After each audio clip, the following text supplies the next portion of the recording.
우리 같이 잠깐 기도하겠습니다. 아버지 하나님, 십계명의 마지막 계명들을 저희들이 봉독했습니다. 하나님의 성령이 도우시고 인도해 주셔서 오늘 이 말씀들이 우리의 삶 가운데 역사하는 살아있는 하나님의 말씀이 되도록 도와주시옵소서. 예수님의 이름으로 기도드렸습니다. 아멘. 8번째 계명은 도둑질하지 말라라는 겁니다. 동서고금을 막론하고 도둑질을 용납하는 사회는 없습니다. 모든 사회가 도둑질을 사회적 범죄로 규정하고 징벌하고 있습니다. 도둑질한다라는 말은 히브리 말로 가나브라는 단어를 쓰는데 그 의미는 사람이나 물건을 슬쩍 옆으로 위치를 옮겨 놓다라는 그런 뜻입니다. 그래서 학자들은 이 의미 가운데 인신매매나 노예 같은 개념도 포함된다고 보지기도 하지만 보편적 의미로는 그냥 우리가 이해하는 대로 다른 사람의 소유를 훔치는 것을 말합니다. 설명이 필요 없을 정도로 노골적이고 명백한 절도 행위를 해선 안 됩니다. 성경은 이런 죄에 대해서 명백한 대가를 치르도록 하고 있습니다. 구약에 보면 남의 짐승을 훔쳤다가 발각된 경우 그 짐승이 살아있으면 돌려주고 그리고 2배를 더 배상을 해야 된다라고 얘기합니다. 그리고 훔친 짐승이 만약에 죽었을 경우에는 소의 경우는 5배, 그리고 양의 경우는 4배를 배상하라고 얘기하고 있습니다. 그냥 우리가 말할 때는 2배, 5배, 4배 그냥 별거 아닌 것 같지만 이거 보통 일이 아닙니다. 어제 인터넷을 뒤져서 요즘에 속값이 얼마나 하는가 한번 봤습니다. 그랬더니 큰 소, 600kg쯤 되는 큰 소의 가격이 평균 500만 원쯤 합니다. 무슨 얘기냐면 소 하나 훔쳤다가 죽으면은 2,500만 원을 물러줘야 됩니다. 이 시골의 가난한 사람들에게 이것은 어마어마한 금액입니다. 때문에 이 의미는 감히 도둑질을 생각도 못하게 할 만큼 치명적인 배상을 명령하는 겁니다. 혹 우리 가운데 이런 죄가 있다면 이것이 얼마나 큰 죄인가를 고백하고 합당한 배상과 책임을 져야 됩니다. 그러나 아마 오늘 이 예배에 참석하신 많은 분들이 나는 이런 도둑질과는 관련이 없다라고 생각하실 겁니다. 그러나 도둑질은 단순히 밤에 남의 집에 들어가서 물건을 훔쳐 들고 나오는 것만이 아닙니다.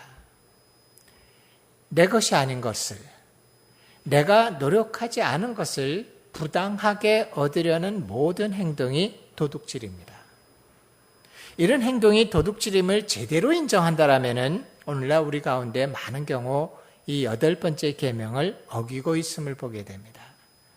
거짓된 세금 보고, 탈세, 부정축제, 이중장부, 고리대금, 뇌물수수 등등 이런 모든 것이 사실은 도둑질하지 말라는 8번째 계명을 어기고 있는 겁니다. 그리스도인들도 마찬가지입니다. 이로 인해서 우리 사회가 말할 수 없이 부패하고 있는 것이 현실입니다. 실제로 우리 사회 가운데 이것이 얼마나 만연하고 있냐면 거짓된 세금 보고는 지혜라고 생각할 정도로 일반적인 일이 되어버렸습니다. 심지어 일부 장사하는 분들 가운데서는 세금 다 내고 장사하는 사람이 어디 있냐라고 항변하는 분들까지도 있습니다. 10여 년 전에 제가 우리나라 교포들이 많이 사는 어느 한 나라를 방문한 적이 있었습니다. 제가 아는 집사님들이 여러 분 계셨는데 저를 만나자마자 그 집사님들이 저에게 기도 부탁을 합니다. 목사님, 우리가 아주 비즈니스가 참 어렵습니다. 위기 가운데 있습니다. 하나님께 우리를 도와달라고 기도해 주십시오. 만난 분이 몇 분이 똑같은 얘기를 합니다. 우리 비즈니스가 위험 가운데 있고 위기 가운데 있습니다. 하나님께 도와달라고 꼭 기도해 주십시오. 내막을 잘 모르는 저는 평범하게 생각을 했고 이 나라가 아마 불경기가 심한가 보다 생각하고 그날 밤에 하나님 이분들의 사업을 잘 돌아갈 수 있도록 하나님 도와주십시오라고 기도를 했습니다. 근데 그 다음날 다른 집사람들 만나는데 만나는 분들마다 똑같은 얘기를 합니다. 우리가 정말 비즈니스가 위기 가운데 있습니다. 하나님께 기도해서 도와달라고 해주십시오. 좀 제가 궁금한 마음이 생겼습니다. 도대체 어떤 위기인데 이렇게 많은 사람들이 똑같은 얘기를 할까? 그래서 저하고 친하고 제가 속을 털어놓고 얘기할 만한 집사님께 물어봤습니다. 집사님, 요즘에 비즈니스가 어떤데 만나는 분들마다 이런 얘기를 합니까? 내막이 뭡니까? 알고 봤더니 뜻밖의 내막은 이런 겁니다. 그 나라의 우리 교포들이 대부분 봉제나 이 패션 의류를 만드는 일을 하고 계신 분들입니다. 근데 옷을 만들려면 원단이 있어야 되죠. 근데 한국에서 오는 한국 원단이 아주 고급이고 좋습니다. 그래서 컨테이너 가득 원단을 이분들이 수입해다가 옷을 만들어서 팔게 됩니다. 근데 이 원단이 보통 비싼 게 아닙니다. 컨테이너 하나 가득 원단을 실어온다면 어마어마한 돈이고, 그리고 통관세를 적지 않게 내야 됩니다. 근데 그 나라의 우리 교포들 중에 아무도 정직하게 통관세를 낸 적이 없습니다. 워낙 부패한 나라이기 때문에 슬쩍 가서 세관에 일하는 사람에게 1,000불 정도 달러로 캐시를 주면은 순식간에 그 컨테이너 하나에 가득 들어있는 원단이, 고급 원단이 고철로 품목이 바뀌어버립니다.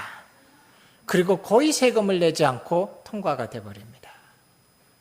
부패한 관리들이 다 알고 있었습니다. 사실 어쩌면 그 나라 정부도 알고 있었는지 모릅니다. 하지만 이 규모가 점차 커지자 마침내 그 나라에서 통제를 하게 됐습니다.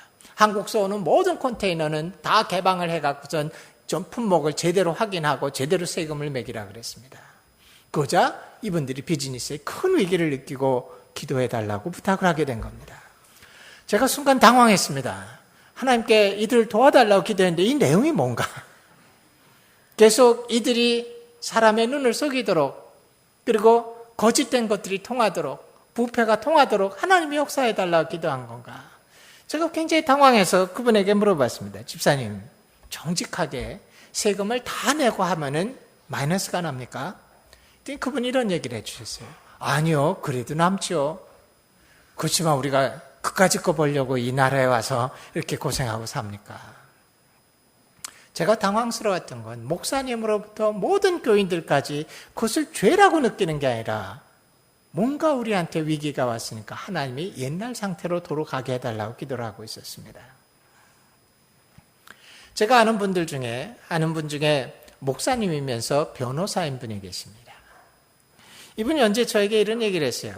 자신이 그렇게 유명한 변호사가 아닌데 어느 해 정직하게 소득 신고를 하고 세금을 다 냈더니 변호사 중에 최상위권에 속하는 소득자가 돼서 오히려 세무조사를 받았답니다. 도둑질하지 말라는 계명은 단순히 남의 물건을 훔치거나 내 것이 아닌 것, 내가 노력하지 않은 것에 이득을 얻으려는 그 정도에서 멈추지는 않습니다. 사실은 이 8번째 계명, 도둑질하지 말라는 계명은 우리에게 돈에 대한 태도를 가르치는 명령이라고 봅니다. 그래서 제가 조금만 더 부연 설명하고 조금만 더 앞으로 나가고 싶은 마음이 있습니다.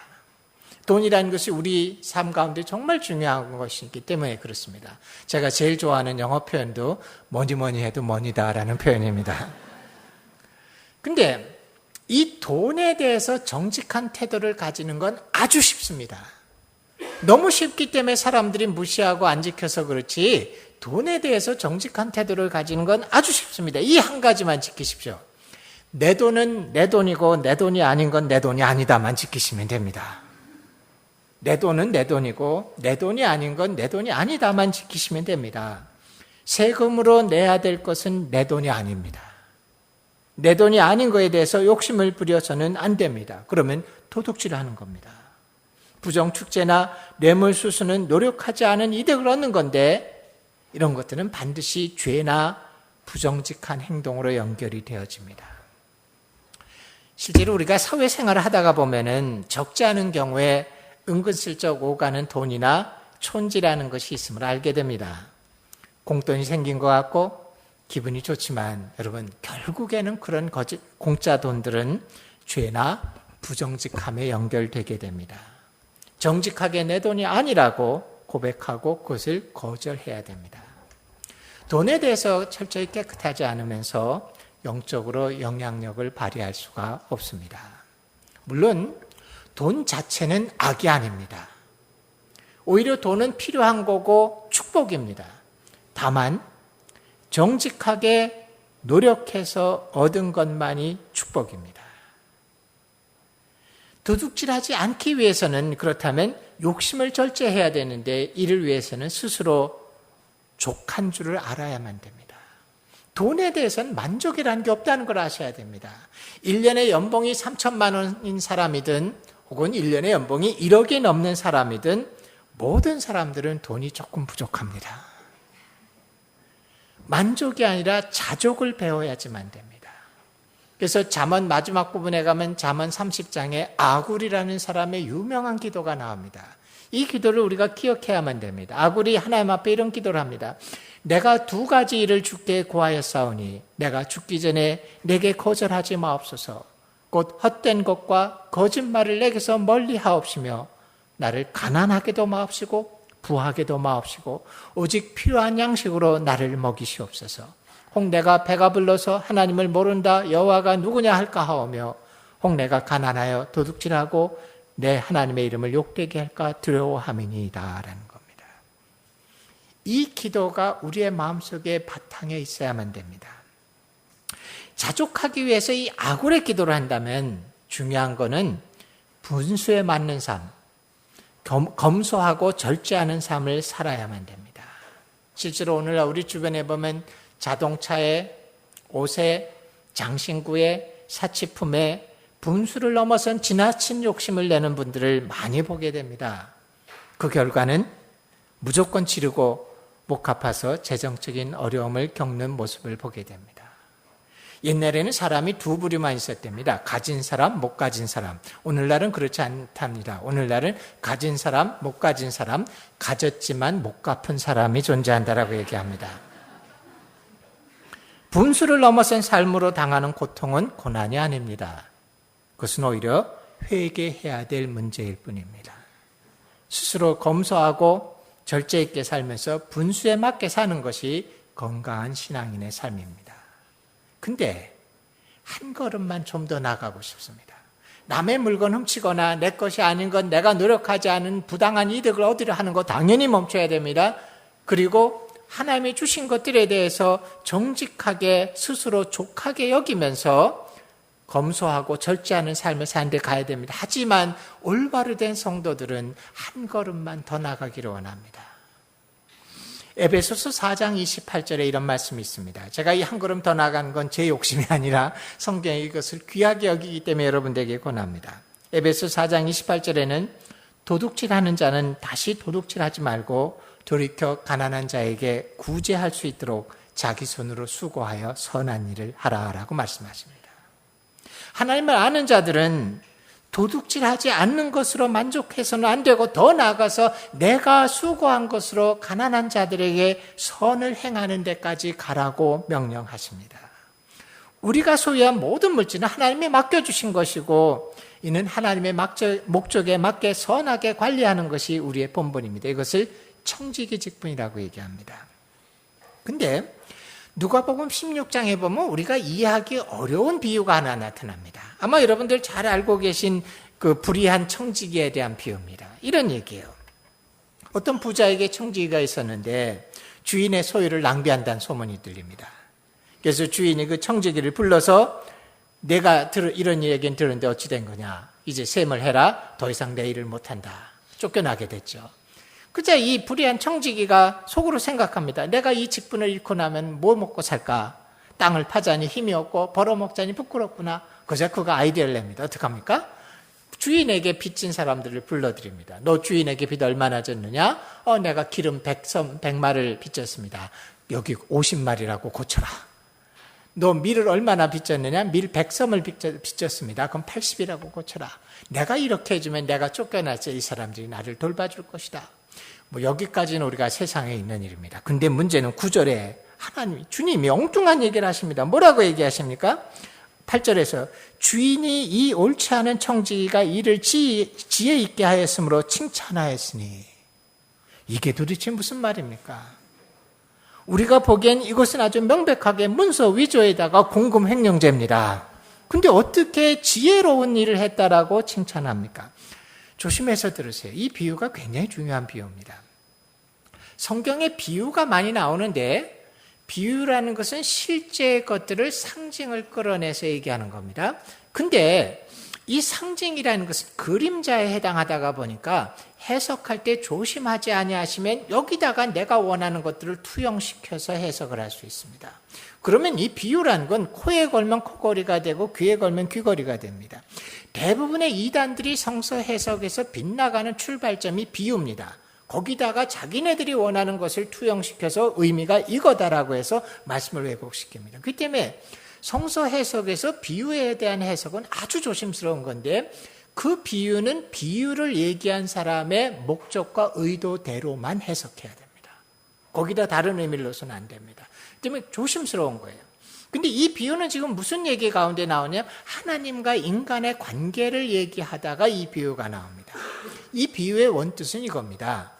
공금횡령이나 문서위조를 칭찬하는 거 아닙니다. 여기서 얘기하는 건 뭐냐면 불의한 청지기가 바로 우리입니다.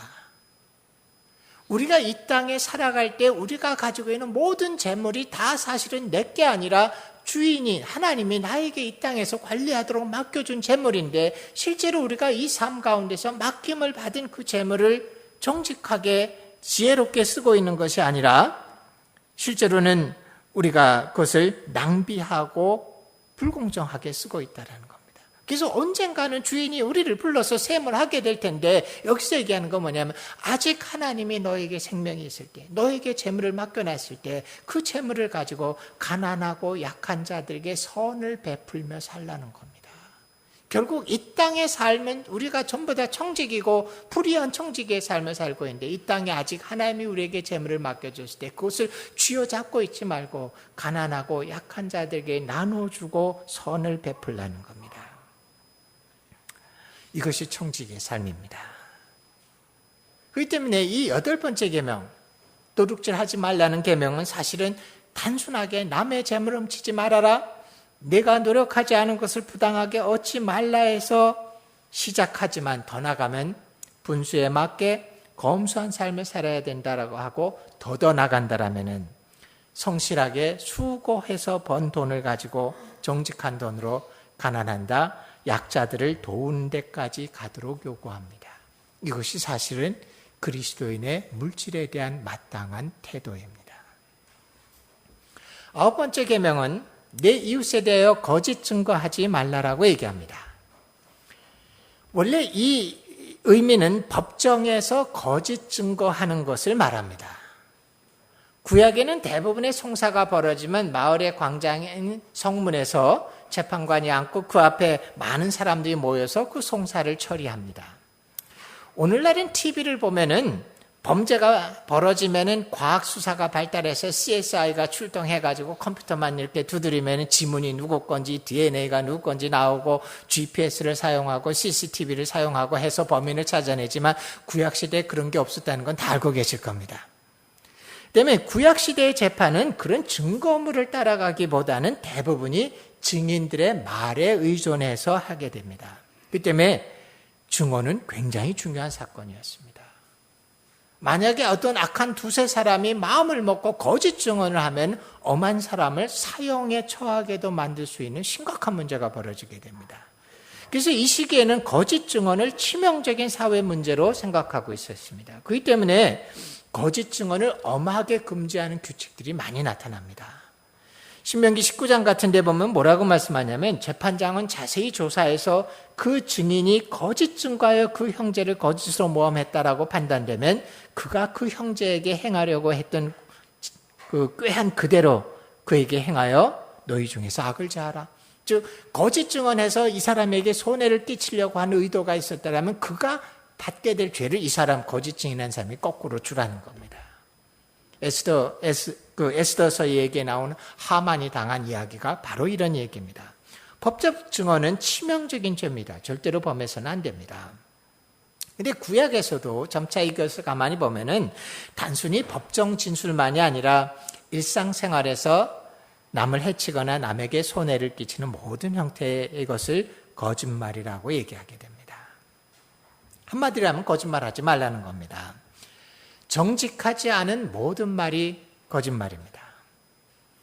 공동체는 신뢰에 근거해서 형성이 되는데 거짓말은 공동체를 부패시키고 붕괴시키는 중요한 죄입니다. 거짓말에도 형량에 따라서, 정도에 따라서 종류가 많습니다. 아주 나쁜 죄에서부터 조금 나쁜 죄까지 있습니다. 중요한 것은 다 거짓말입니다. 가장 나쁜 거짓말에는 참소가 있습니다. 참소는 고의적이고 파괴적인 거짓말입니다. 중상모략이나 사기 행위 같은 것들이 이 참소에 속합니다. 아주 고약한 거짓말이죠. 여기쯤 오면은 속임이 있는데 일반적인 거짓말입니다. 자기의 이득을 위해서 사실이 아닌 걸 말하는 겁니다. 여기쯤 오면 위증이 있습니다. 거짓 증거하는 겁니다. 여기쯤 가면 과장이 있습니다. 사실보다 살을 붙여서 말하는 거짓말입니다. 헛소문도 있습니다. 중요한 것은 이 모두가 다 거짓말입니다. 문제는 오늘날 우리 사회가 이 거짓말이 너무나 흔해져서 거짓말이 죄라는 사실조차도 둔감해진 것 같습니다. 오히려 거짓말하지 않고 살 수 있는가라는 의문을 제기하고 있는 게 현실입니다. 매일 뉴스를 보고 있으면은 거짓말 전시회를 보는 것 같습니다. 누군가 한 사람은 거짓말하고 있습니다. 정치인들이 나와서 돈을 줬다, 나는 한 푼도 받은 적이 없다. 예, 둘 중에 하나는 분명히 거짓말하고 있는 겁니다. 보험 사기, 부정직하게 복지수당을 챙기는 거, 허위보고서 등등 수많은 거짓말이 있습니다. 판사로 평생을 보내다가 변호사로 개업한 분이 계셨는데 저하고 식사를 같이 하다가 이런 얘기를 합니다. 목사님, 내가 평생 판사로 일을 했기 때문에 정의로운 일을 한 걸 생각하는데 사실 내가 한 일이 뭐냐면 맨날 거짓말을 듣고 앉아있는 게 판사 일입니다. 재판장 앞에 나와서 재판을 할 때 중요한 핵심에 가면 둘 중에 한 사람은 거짓말을 하고 있습니다. 저는 그거를 평생 거짓말을 들으며 살아왔습니다. 더 중요한 건 때로는 둘 다 거짓말을 하고 있습니다. 재판관이 하는 건 어떤 놈이 더 많은 거짓말을 하는가를 분별해내는 것뿐이지 정직함이 없습니다라고 얘기합니다. 오늘 이 사회가 거짓말에 깊숙이 물들어 있습니다. 그러다 보니까 이런 것도 있죠. 한국 사람들은 특별하게 1계명에서 10계명까지 10계명 다 안 지켜도 괜찮다. 근데 다른 데는 없는 11번째 계명인데 이 11번째 계명만 완벽하게 지키면 1계명에서 10계명 안 지켜도 괜찮다. 11번째 계명이 뭐냐면 들키지만 말아라.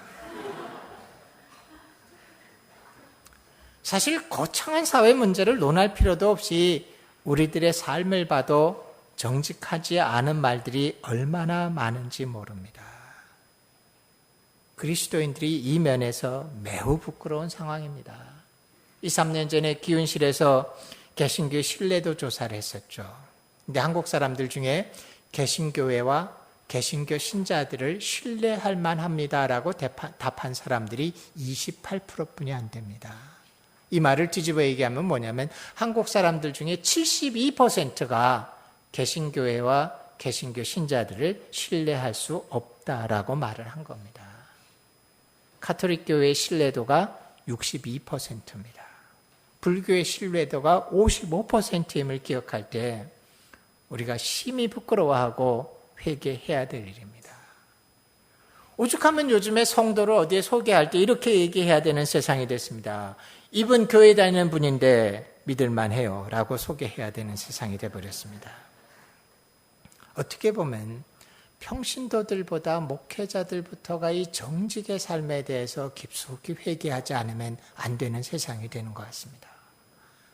제 기억에는 70년대 제가 대학생일 때 TV 드라마를 보면은 70년대 드라마에서는 가장 정직하고 가장 믿을 만한 사람으로 목사님이 드라마에 등장하는 모습들을 여러 번 봤습니다. 이제는 눈을 씻고 봐도 절대로 그런 일은 안 나타납니다. 옛날에 목사님들이 차지했던 자리를 예쁘장하게 생긴 혜민 스님이 차지하고 있고 유일하게 장경동 목사님이 동치미에 나와서 고군분투하고 계십니다. 거짓말을 하나님이 정말 가증히 여긴다는 걸 기억하십시오. 잠언 6장에 보면은 여호와께서 미워하는 죄가 67가지가 있다라 그러면서 쭉 나열하는데 그 중에 3가지가 부정직한 말과 관련된 겁니다. 하나님은 거짓말을 가증하게 여기십니다. 거짓말은 죄입니다. 결코 생활의 양념이거나 애교 아닙니다. 거짓말이 하나님이 가증히 여기는 죄란 걸 기억하고 최선을 다해서 자기의 말에 거짓이 없도록 자기를 훈련시켜야만 됩니다. 근데 정말 어려운 겁니다.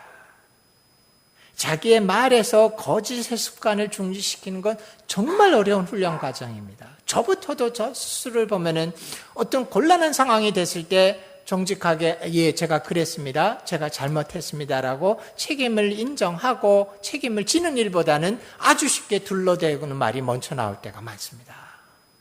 돌이켜보면 거짓말이죠.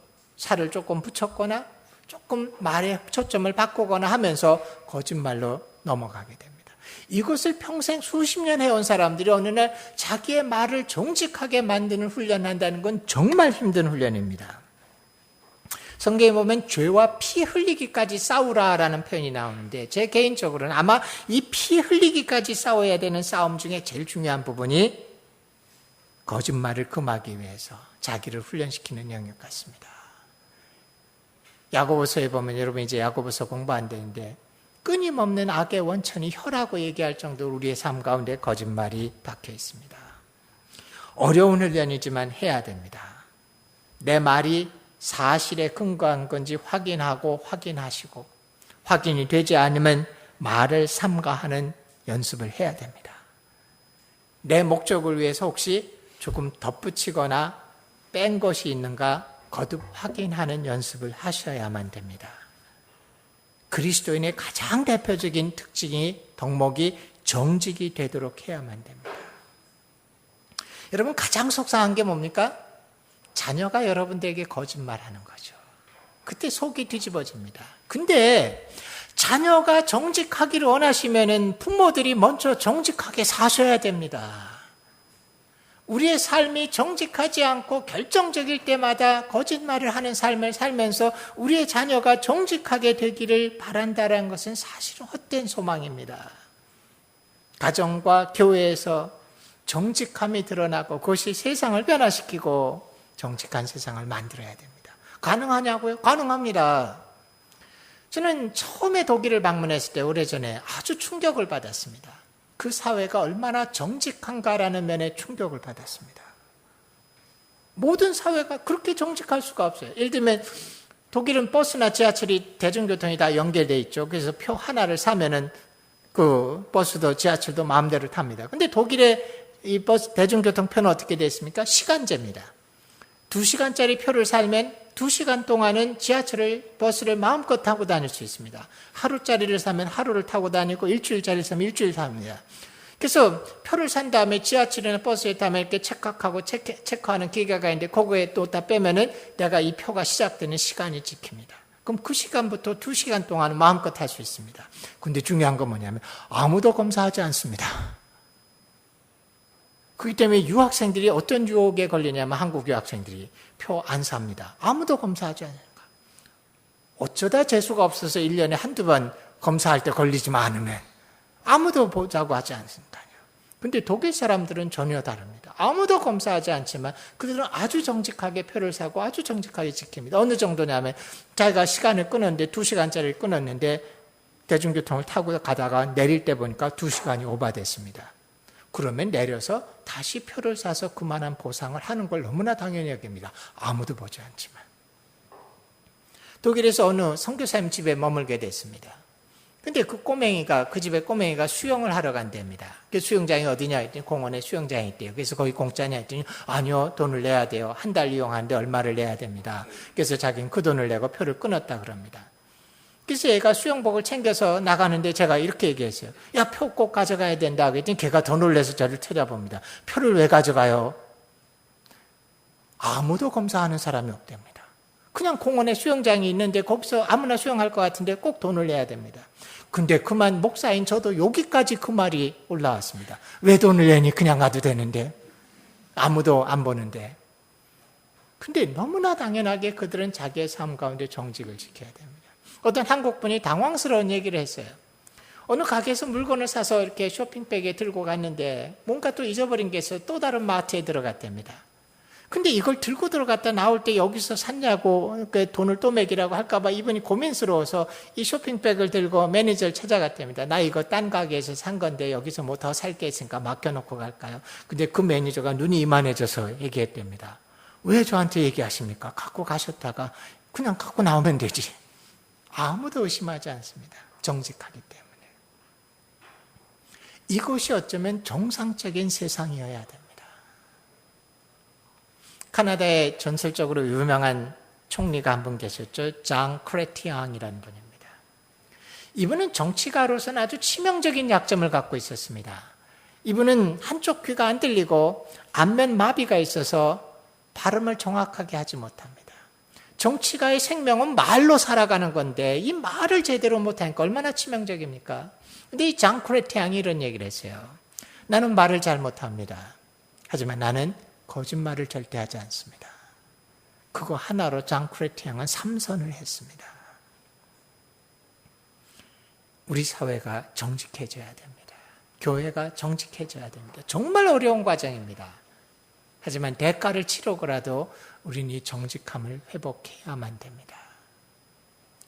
마지막 10번째 계명은 내 이웃의 집을 탐내지 말지니라. 내 이웃의 아내와 그의 남종이나 그의 여종이나 그의 소나 낙이나 물은 내 이웃의 소유를 탐내지 말라라는 겁니다.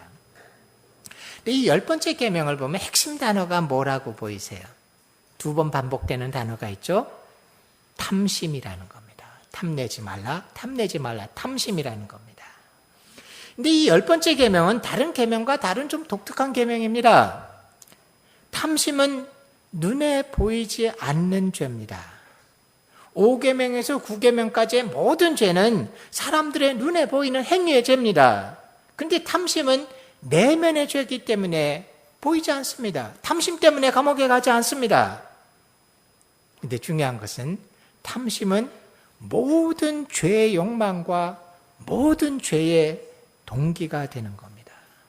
그래서 어떤 분은 10계명을 2부분으로 나누지 않고 3부분으로 나눠야 된다는 분도 계십니다. 1계명에서 4계명까지는 하나님의 관련된 계명, 5계명에서 9계명까지는 사람과 관계된 계명이고 10번째 계명은 우리 내부의 근원적인 문제로서 나머지 9계명 모두에 관계되는 근본적인 죄의 동기를 다루는 거다라고 해석하기도 합니다. 탐심은 남의 것을 소유하려고 지속적으로 바라는 욕망이 탐심입니다. 신약에서는 이것을 좀 더 넓혀서 지나치게 너무 많이 갖고자 하는 걸 탐심이라고 얘기합니다. 어거스틴은 충족한 것, 그 이상을 원하는 걸 탐심이라고 얘기합니다. 탐심은 사람들에게 아주 보편적인 겁니다. 한국 속담에 이런 말이 있죠. 남의 떡이 더 커 보인다. 항상 남의 것이 더 탐나 보이는 욕심이 있다는 겁니다. 우리나라만 그런 건 아닌 것 같아요. 미국 속담에도 보니까 우리가 남의 떡이 더 커 보인다와 똑같은 속담이 있더라고요. 옆집 잔디밭이 더 푸르러 보인다. 옆집 게 더 좋아 보입니다. 아마 이건 만국 공동의 현상인 것 같습니다. 그래서 탐심을 죄로 여기기보다는 당연한 인간의 본성이다라고 주장하는 경우도 있습니다. 근데 여러분, 탐심은 극히 조심해야 되는 죄입니다. 몇 가지 이유 때문에 그렇습니다. 첫 번째는 탐심은 실제 죄로 인도합니다. 아합 왕과 나봇의 포도원 이야기를 여러분 잘 아시죠? 탐심에서 시작했지만 거짓 증거를 하게 되고 살인과 도둑질로 연결됩니다. 그래서 그런지 예언자들은 그 시대의 부패상을 공격할 때마다 예외 없이 탐심을 신랄하게 범죄라고 지적합니다. 예레미야서 6장에 보면은 이런 말이 있습니다. 여호와의 진노가 이스라엘에게 임할 텐데 왜 임하냐면 이는 그들이 가장 작은 자로부터 큰 자까지 다 탐욕을 부리며 선지자로부터 제사장까지 다 거짓을 행함이라 라고 얘기합니다. 두 번째로 탐심은 여러 가지 시험에 빠지게 만듭니다. 디모데전서 6장에 보면 부하려 하는 자들은 시험과 올무와 여러 가지 어리석고 해로운 욕심에 떨어지나니 곧 사람으로 파멸과 멸망에 빠지게 한다라고 얘기합니다. 세 번째로 겉으로 드러나지만 않으면 괜찮지라고 생각하지만 하나님은 우리의 행위뿐 아니라 마음의 동기까지를 보시는 분임을 기억하셔야 됩니다. 예레미야서 17장에서 만물보다 거짓되고 심히 부패된 것은 마음이라 누가 능히 이를 알리오마는 나 여호와는 심장을 살피며 폐부를 시험하고 각각 그 행위와 그 행실대로 보응하느니라 라고 말씀하십니다. 그렇다면 이 탐심을 통제할 수 있는, 탐심을 없앨 수 있는 최선의 방법은 뭐냐면 조금 아까 얘기한 대로 자족과 감사하는 마음입니다. 자족과 감사하는 마음입니다. 자족할 줄 알아야 됩니다. 만족과 자족은 다른 겁니다. 만족은 채워져야지만 족하다고 하는 것은 만족입니다. 문제는 인생은 만족하게 되지를 않는다는 겁니다. 항상 부족합니다. 근데 자족은 만족이 아니에요. 자족은 스스로 족하다고 하는 것. 나의 상태를, 내가 가진 것을 스스로 족하다고 인정하는 게 자족입니다. 만족은 행복에 이르게 하지 않습니다. 왜냐하면 아무도 만족하지 않으니까. 행복한 삶은 만족에서 오는 게 아니라 사실은 자족에서 옵니다. 그 때문에 이 자족을 배우지 않는 한 결코 행복하지 않습니다. 그래서 참된 행복을 추구했던 많은 선조들은 결국 그들이 도달하는 결론은 뭐냐면 자족을 배우라는 겁니다. 동양의 책을 얘기해서 좀 이상하지만 노자의 도덕경에 보면 이런 말이 나옵니다. 그냥 한자를 안 쓰는 세대에 이런 말 하는 게 좀 이상하지만은 고지족지족상족이라는 말이 나옵니다. 해석을 하면 이런 말입니다. 족한 것을 알고 스스로 족하다고 인정할 때 비로소 항상 만족 가운데 있을 것이다 라는 겁니다. 족한 것을 알고 스스로 지금 상태를 족하다고 여길 때 비로소 항상 만족할 것이다. 고지족지족상족이라는 겁니다. 이거를 배우셔야 돼요. 계영배라는 소설이 있습니다. 이 소설의 내용은 이겁니다. 이게 소설이기 때문에 진짜 그런지 안 그런지는 저도 잘 모르겠습니다. 도공들의 이야기입니다. 도자기를 굽는 도공들의 이야기인데 이 도공들의 최고의 경지에 도달하는 사람이 만들 수 있는 꿈의 도자기를 계영배라고 얘기한답니다. 진짜인지 아닌지 모릅니다. 이건 소설에 그렇게 있었습니다. 그래서 도공들이 최고의 경지에 도달한 사람이 만들 수 있는 꿈의 도자기가 계영배인데 이 계영배는 신비한 잔이랍니다. 이 계영배는 누군가가 욕심을 가진 사람이 술을 그 잔에다가 부으면 술이 차지 않고 다 새어버린답니다. 근데 누군가가 마음에 욕심이 없는 사람이 술을 따랐을 때 그 잔에 술이 모인다는 그런 전설적인 잔입니다. 때문에 이 계영배를 갖고 있으면 누구에게든지 술잔을 내밀고 그가 술을 따랐을 때 이 사람이 욕심이 있는 사람인지 아닌지를 분별할 수 있답니다. 근데 이 계영배는 그냥 기술로 만들어지는 게 아니랍니다. 계영배를 만들 수 있는 최고 수준에 도달하는 도공들은 평생 동안을 스스로 자족하는 삶을 살고 그 자족의 맛을 아는 경지에 도달한 사람이 빚었을 때 비로소 계영배가 탄생할 수 있답니다.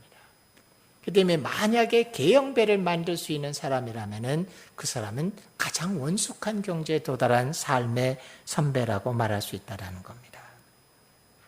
이 자족할 때 비로소 감사가 나옵니다. 만족을 추구하면 절대로 감사하지 못합니다. 우리가 대학생들이 걸어 다닐 때는 꿈이 뭡니까? 빨간색 마티즈 하나만 생기면 행복할 것 같습니다.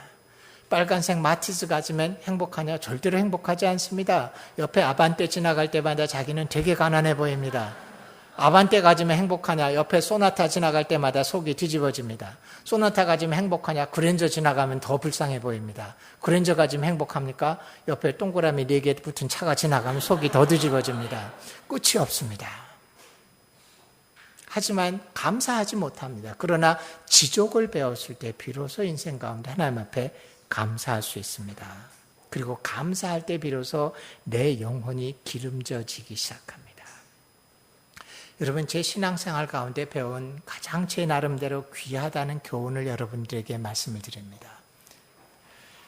하나님은 우리의 욕망을 충족시켜주는 분 아닙니다. 하나님은 우리의 욕심을 채워주는 분도 아닙니다. 하나님은 우리의 필요를 채워주시는 분입니다. 근데 지금 내가 가지고 있는 필요가 욕망이나 욕심이 아닌지를 구분하는 것이 신앙의 성숙입니다. 다시 말씀드릴게요. 하나님 우리의 욕망을 충족시켜주는 분 아닙니다. 하나님 우리의 욕심을 채워주는 분도 아닙니다. 하나님 우리의 필요를 채워주시는 분입니다. 근데 내가 가지고 있는 필요가 욕망이나 욕심이 아닌가를 분별하는 것이 신앙의 성숙입니다. 바울의 마지막 끝에서 두 번째 편지인 디모데 전서에서 이런 말씀을 하시죠. 그가 아주 원숙했을 때 쓴 겁니다. 지족하는 마음이 있으면 비로소 경건이 유익이 되느니라. 우리가 세상에 아무것도 가지고 온 것이 없음에 또한 아무것도 가지고 가지 못하리니 우리가 먹을 것과 입을 것이 있은즉 족한 줄로 여길지라. 십계명을 온전히 지키기 위해서는 사실은 탐욕과 욕심을 다스릴 줄 알고 그리고 정직하게 노력하고 주어진 것에 대해서 자족하고 감사하는 법을 배워야지만 십계명을 온전히 지킬 수 있습니다. 그래서 여러분 십계명 이 강해서들을 쭉 보시면 재미있는 강해서들이 몇 개 있습니다.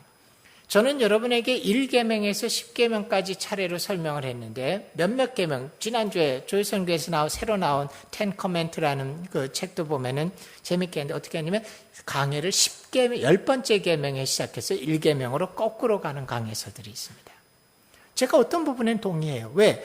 10번째 계명에 있는 것처럼 탐심을 버릴 줄 알고 자족할 줄 아는 것을 배웠을 때 비로소 10에서 9번째 계명을 지키는 힘을 얻을 수 있기 때문에 그렇습니다.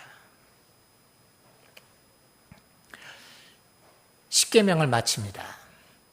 그러나 여러분 10계명은 그리스도인들이 반드시 지켜야 될 최소한의 것임을 기억하십시오. 헌신된 소수의 그리스도인들에게 주어진 거 아닙니다. 모든 그리스도인들이 반드시 지켜야 되는 겁니다. 좀 더 구체적으로 적용한다면 우리 교회에게 주시는 말씀입니다. 우리나라에서 교회가 미치는 영향은 절대적입니다. 많은 지도자들과 지식인들과 사회에 영향을 미치는 사람들이 이 교회 안에 들어와 있습니다. 우리가 세상 사람들을 향하여 손가락질하지 말고 만약에 우리나라의 교회 교인들만이라도 이 십계명을 지키는 삶을 산다면 이 사회가 이 정도로 부패하지는 않을 겁니다. 우리는 이 사건의 한 부분인 사람들입니다. 기도하겠습니다. 아버지 하나님, 저희에게 십계명을 주심으로 이 땅에서 하나님을 섬기고 하나님의 뜻대로 사는 삶의 기본이 뭔지를 가르쳐 주신 것을 감사합니다. 우리들이 하나님의 말씀을 들었고 오늘날의 우리의 삶에 적용하기 위한 최선의 나름대로의 해석을 함께 나눴습니다. 하나님, 성령께서 도와주셔서 우리의 삶 가운데 이 10개의 계명을 우리의 마음과 몸과 힘과 뜻을 다 합쳐서 온전히 지키는 하나님의 사람들이 되도록 축복하시고 도와주시옵소서. 예수님의 이름으로 기도드렸습니다. 아멘.